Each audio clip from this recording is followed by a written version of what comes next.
اعوذ باللہ من الشیطان الرجیم، بسم اللہ الرحمن الرحیم۔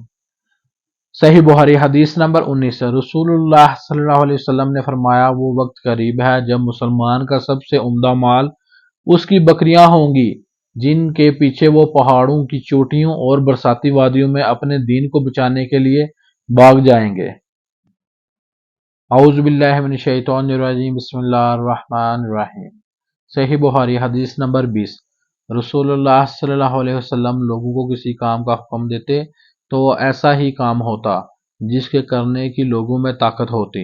اس پر صحابہ رضی اللہ عنہم نے عرض کیا کہ یا رسول اللہ، ہم لوگ تو آپ جیسے نہیں ہیں، آپ تو معصوم ہیں اور آپ کی اللہ پاک نے اگلی پچھلی سب لغزشیں معاف فرما دی ہیں، اس لیے ہمیں اپنے سے کچھ زیادہ عبادت کرنے کا حکم فرمائیے۔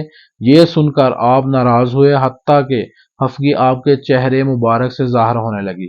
پھر فرمایا کہ بے شک میں تم سے زیادہ اللہ سے ڈرتا ہوں اور تم سب سے زیادہ اسے جانتا ہوں، بس تم مجھ سے بڑھ کر عبادت نہیں کر سکتے۔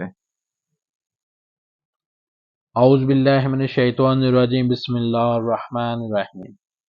صحیح بخاری حدیث نمبر 21 آپ صلی اللہ علیہ وسلم نے فرمایا، جس شخص میں یہ تین باتیں ہوں گی وہ ایمان کا مزہ پا لے گا۔